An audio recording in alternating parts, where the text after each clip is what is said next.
My family tried to steal my inheritance by pretending I was crazy. So I outsmarted every one of them. We just need him to sign the papers. He'll never see it coming. They said. They thought I was broken, but I was just getting started. It started with an iPad. A stupid, unlocked iPad. A few months ago, I moved back to my hometown after my life kinda collapsed. I'd spent most of my 20s grinding hard in the tech industry. Long hours, startups, coding till 3 a.m., caffeine binges, no real life outside of work. I was living that hustle culture lifestyle like an idiot. And then burnout hit me like a truck. Lost my job. Got dumped. Developed a charming case of panic attacks. You know, the usual welcome package for modern adulthood. So I did the thing I swore I never would. I moved back in with my parents. Just for a few weeks, I told myself. Long enough to get my head on straight. They seemed supportive at first. Let me stay in the guest house behind the main house. My mom brought over groceries sometimes. My dad gave me space. My sister came by once in a while with her weird kombucha obsession. It wasn't ideal, but it was calm. It felt safe. Or at least, I thought it was. Fast forward to a Saturday afternoon. It was my cousin Jake's birthday. Nothing big, just a small backyard barbecue. Burgers, beer, kids running around screaming. The usual family noise. I was in the kitchen helping set up music when Jake asked me to grab the Bluetooth speaker and sync it with his iPad. I grabbed it from the counter, unlocked it, no passcode, because of course, and immediately a notification popped up right in the middle of the screen. Family strategy chat. Urgent. Update about Ryan? I paused. My name was in the notification. Not from me. About me. And something about the way it was worded? It wasn't giving loving concern. It was giving boardroom meeting. I stared at it for a few seconds, heart thudding. Curiosity won. I tapped it. And what I saw, I still don't really have the words for it. But I'll try. It was a group chat. Not like a casual family one with memes and plans and happy birthday gifts. This was a separate chat. Hidden.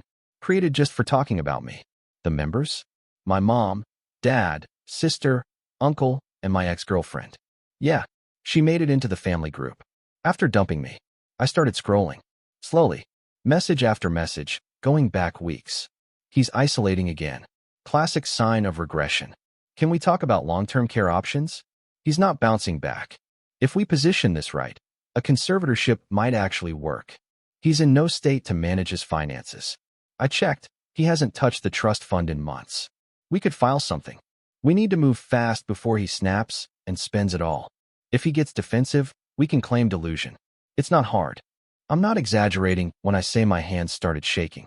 They were planning to take control of my life. Not help. Not check in. They were crafting a whole-ass plan to make me look unstable so they could legally control my finances. My own family. Oh, it gets worse. The messages from my ex? Brutal. He's been journaling again. Obsessively. Signs of breakdown. He doesn't shower some days. Classic depressive spiral. He told me he sometimes thinks about running away. We can use that.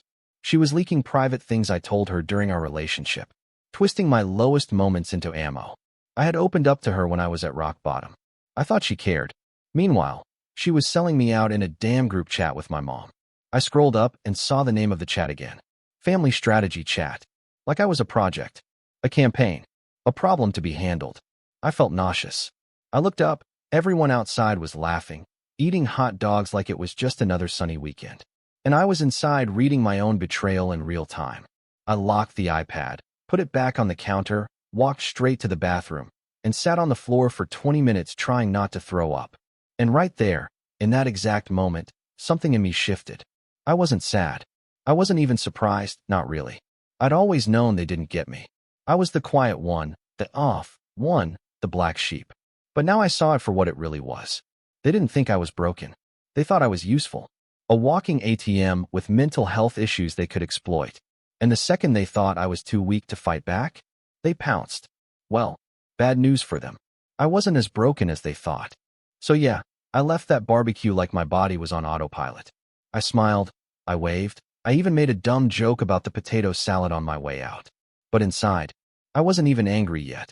I was in this weird, cold zone, like my brain had just switched from hurt to calculate. Because once you get over the shock of your own family trying to gaslight you into a psych hold for your own money, your next question becomes, why now? Why were they suddenly desperate to grab control? The answer hit me that night. Let me explain something about my background. When I was 18, my grandfather died. The only person in the family I was truly close to.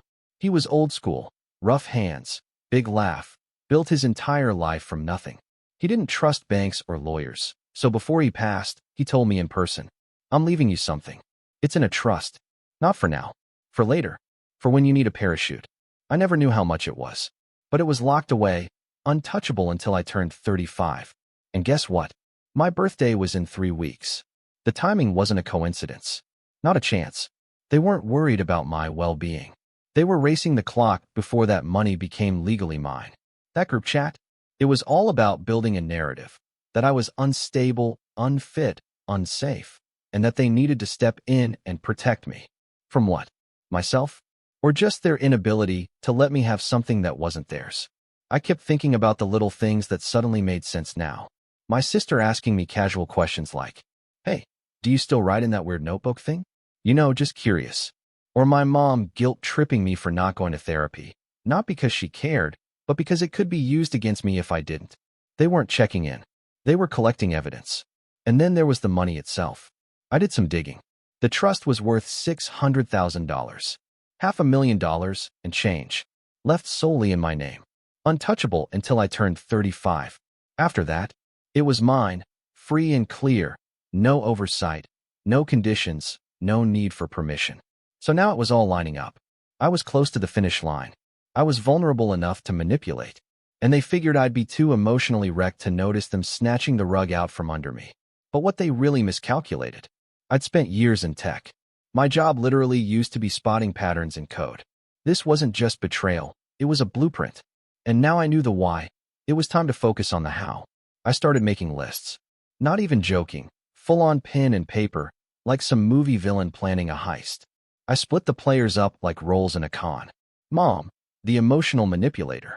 Soft voice, guilt trips, uses "we just care about you" like a weapon.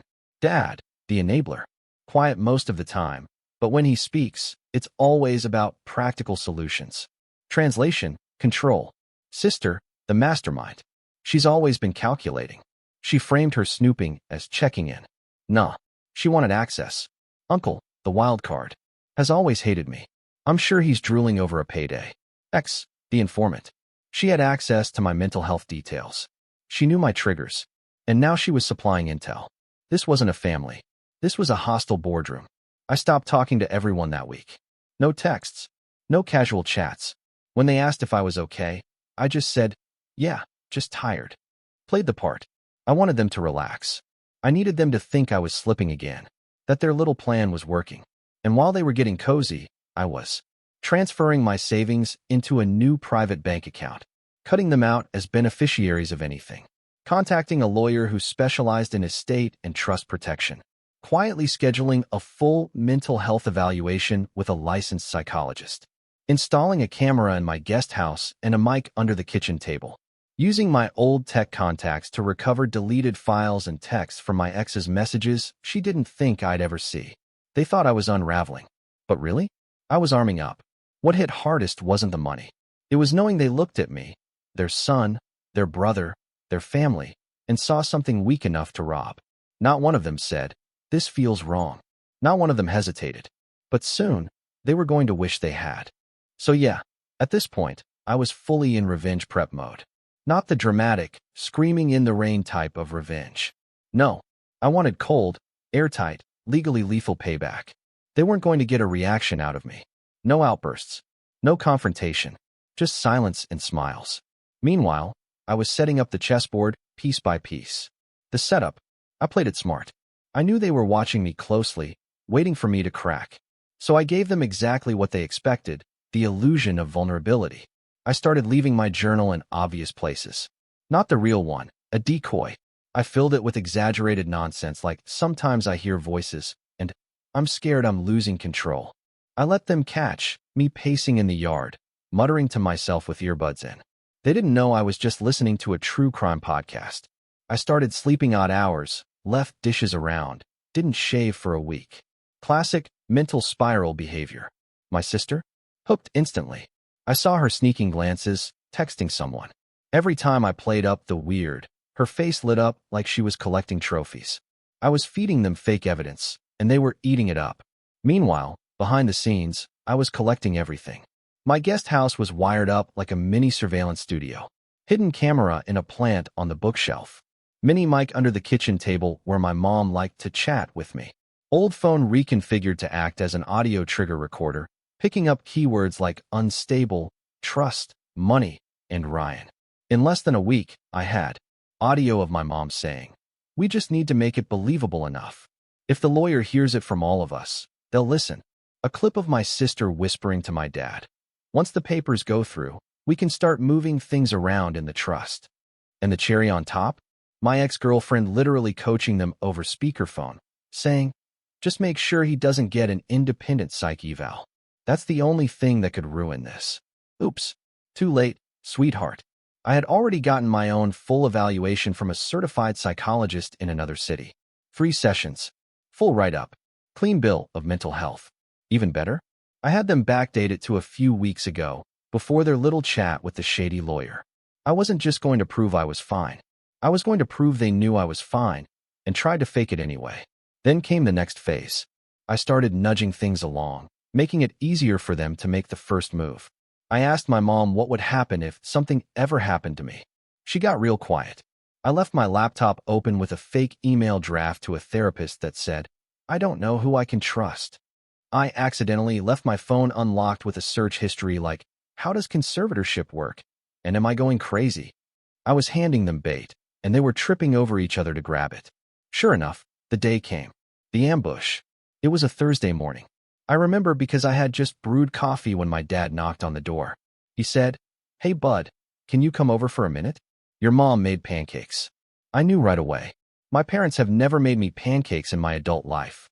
I took a breath, grabbed my phone, hit record, and walked over. I walk into the living room and, boom, they're all there. Mom, dad, sister, uncle, and a guy I don't recognize, holding a folder. My mom does that soft, fake concerned voice. "Sweetheart, we've all been really worried about you lately. So we've asked someone to come talk to you about some next steps." The guy? He's some wannabe therapist, totally unlicensed. Just a consultant. And he has papers. Legal guardianship papers. All filled out. Just missing a few signatures. My dad adds, "This is just until you're feeling more stable. You'll stay here, and we'll help manage your finances in the meantime." I stare at them. I let silence hang in the air for a solid 10 seconds. Then I calmly pull out my folder. "Actually, I've got something for you too." Inside my folder, the psych evaluation signed by a licensed mental health professional. Transcripts and printouts of the group chat messages I'd screen captured off the iPad. A full breakdown of the trust, my legal rights, and statements showing they'd attempted unauthorized access. And finally, a USB containing audio clips of them scheming, all nicely organized into folders labeled by speaker and most damning. My mom opened her mouth to say something, and I stopped her. "Just so you know, this conversation is being recorded, and everything in this room right now is evidence." You could have heard a pin drop. My sister tried to recover. "Ryan, you're being paranoid." I cut her off. "You know what's funny? Paranoia means fear without evidence. I've got plenty of evidence. And now? So will my lawyer." I turned to the therapist and said, "You're not licensed. I already ran your name. You're done here." He grabbed his folder and basically speed walked out. The rest of them sat there like mannequins. I didn't scream. I didn't cry. I didn't even curse. I just said, "You wanted to control me? Watch what I do when I'm in control." Then I walked out. I walked out of that room feeling like a pressure valve had finally popped. No shouting. No breakdown. No begging. Just facts. Just silence. And the look on their faces when they realized I was 5 steps ahead the whole time? Chef's kiss. I didn't even go back to the guest house. I had already packed the essentials and stashed them in my car the night before, just in case they tried to pull something drastic. The rest of my stuff? I left it. I could buy new clothes. What I wasn't going to do was spend one more night under the same roof as people who tried to steal my autonomy. I drove to my new apartment. Yep, already signed, deposit paid, utilities set up. Downtown, high floor, big windows, no one breathing down my neck. I had a lawyer on retainer. I had a therapist backing my mental health in writing. I had hard evidence of fraud, manipulation, and attempted coercion. And now, it was time to use it. First, the legal strike. The next morning, my lawyer hit them with a cease and desist, official notice to never contact me regarding guardianship or finances again. Along with it, a formal complaint to the state board against the consultant therapist they brought to the ambush. A letter to the trustee of my grandfather's estate, alerting them of an attempted fraudulent interference with the trust. A preliminary civil suit notice for emotional distress, attempted financial coercion, and potential defamation. My sister's reaction was immediate. She tried texting me. "You're blowing this way out of proportion. We were trying to help you." Yeah? You don't help someone by stabbing them in the back and calling it a hug. Blocked. Then, the public detonation. Now look, I didn't want to go public, but I also didn't want them spinning the story first. So I wrote a private blog post. Nothing crazy, just the facts. My story. What happened? I didn't name them directly, but people in town aren't dumb, especially when screenshots started circulating anonymously. Turns out, I wasn't the only one. A former family friend messaged me and said they'd been cut off by my parents years ago after a similar money-related stunt. Another person DM'd me to say my sister had done shady financial stuff to an ex-boyfriend. Suddenly, the family reputation was taking hits from all sides. That fake perfect image they built. Cracks. Everywhere. Next, the personal blowback. My sister's promotion at her company? Yeah, gone. Apparently, her boss didn't like seeing leaked messages with phrases like, "He's a liability. We'll get it all if we're smart." Oops. My dad's side gig as a consultant for a local charity? Bye-bye. You can't exactly keep advising nonprofits when there's online chatter about how you tried to take your own son's trust fund. My mom. Well, she went full ghost mode. Probably from shame. Or panic. Or both. My uncle? Still tweeting inspirational quotes like nothing happened. Coward. Meanwhile, I thrived. I stayed dead silent after that. No contact. No replies. Just clean breaks across the board. I took the time to actually rebuild. Got back into freelance coding. Landed a retainer client that paid well and respected boundaries. Started therapy again. This time for me, not to prove anything. Adopted a dog. His name is Cosmo. 10 out of 10 good boy, terrible at fetch. I also finally accessed the trust fund. $600,000. I didn't blow it. I didn't flex it. I just secured my future. Invested wisely. Got myself a financial advisor who actually respects me. Paid off debts. Put the rest into a long-term plan that meant I'd never need to depend on anyone again. Ever. The best part? They couldn't touch a damn cent of it. All their plotting, scheming, gaslighting, wasted. Every single one of them thought I was weak. But I wasn't broken. I was waiting. And when the time came, I didn't swing wildly. I cut surgically. By this point, I was already out of the storm. I had money in the bank. Peace of mind. A new place. A dog who thought I was the entire universe. But the thing is, you don't just walk away from something like that without a scar. They didn't just betray me. They targeted me. They coordinated, they planned, they manipulated. And if I hadn't caught them in time, I would have been sitting in some court-appointed therapist's office while they drained my account and patted themselves on the back for helping. So yeah, I was done. But I wasn't finished. Because I had one more card they didn't know I had. And I was going to play it slow. Remember my grandfather? The only family member who ever truly gave a damn. Well, turns out his influence stretched way farther than just the trust fund. He left behind something else. A property. A lakeside cabin out in the quiet woods 2 hours from town. Gorgeous place. Tiny dock. Fireplace. Big old tree out front I used to climb as a kid. It had been in the family for generations. My parents always treated it like their prize. They hosted holiday dinners there, took pictures like it was their legacy. But they didn't own it. My grandfather did. And according to the will, which I finally requested a copy of through my lawyer, he left his share of the lake house to me. Not just some small part either. 51%. Majority ownership. Control. I sat on that knowledge for a bit. Watched them continue pretending on Facebook. Family cookout at the cabin. Summer vibes with the crew. Like they hadn't tried to dismantle me from the inside out. So I called the real estate firm that had been contacting my dad for years. The one he hated because they wanted to modernize the area with new developments. He refused to sell to them. Said it would ruin the family legacy. I told them I was ready to talk. 2 weeks later, I walked into the meeting with the real estate exec and my lawyer. They slid the paperwork across the table, and I nearly choked. They weren't just buying it. They were offering over market value, fast cash, no strings attached. They wanted to build luxury cabins and needed a foothold on that lake. And thanks to my 51%, my signature alone could sell the place out from under the rest of my family. So I signed. Right there. Boom. Cabin gone. The fallout, part 2. The news didn't take long to travel. My dad called. I didn't answer. My sister emailed. I forwarded it to my lawyer. My mom showed up at my building once. I told the front desk to add her to the no-entry list. Then I sent a single group message to the entire family. The lake house was a gift from someone who loved me. You used it as a photo op. Now it's going to be something that actually helps people build lives. Seems fitting. Best of luck. Blocked them all. Later, I found out they had a total meltdown trying to stop the sale. But too late. It was already done. Construction began 3 months later. The cabin was leveled. In its place, 5 modern homes. One of them was listed as an Airbnb. Sometimes, I check the reviews just to see people writing. Quiet, peaceful getaway. Gorgeous view. No drama. Total escape. Couldn't have said it better myself. The best revenge? Living well. But the ultimate revenge? Living well while they watch you do it, and knowing they handed you the matches you used to burn down the old world. It's been a year now. 12 full months since I walked out of that house, out of that mess, and into my own life. I wish I could say it was easy, that I just flipped a switch and everything was perfect. But healing doesn't work like that. It comes in weird waves. Some days I felt unstoppable. Other days, I stared at the ceiling wondering if any of it was real. But here's what I do know. Every single choice I made to protect myself, worth it.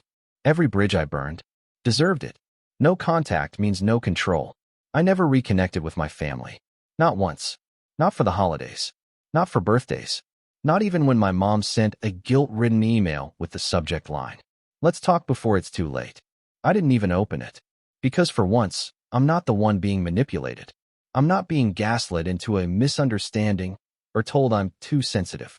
I trusted my gut, and my gut was right. They weren't family. They were opportunists in matching sweaters. Life now? Quiet. Peaceful. Mine. I wake up when I want. I work for clients who respect my boundaries. I take Cosmo, still a 10 out of 10 good boy, still can't fetch for sh*t, on long walks through neighborhoods where no one knows my name, and no one wants anything from me. I started saving. Not just money, energy. I've got time now to read, to go out with friends, to breathe. I even took a solo trip last month. Booked a lakeside cabin. Not the lake, a new one. My lake. Watched the sun rise. No noise, no strings, just silence. And it hit me there, on that porch with a coffee in one hand and Cosmo in the other. This is what they were trying to steal from me. Not just money, not just property, my peace, my future. They saw me spiraling, and instead of helping me rise, they tried to bury me in it. But now, I've built something solid. Quiet. Strong. They don't get to touch it. Ever again. Last loose ends. You know what I did with part of the trust money? I donated $20,000 to a mental health nonprofit, under their names. Yep. The Smith Family Support Fund. Just for kicks. I started a little scholarship at my old college. It's small, but it's for students who had to walk away from toxic families and do it on their own. And I wrote everything down, the whole story. Not to post.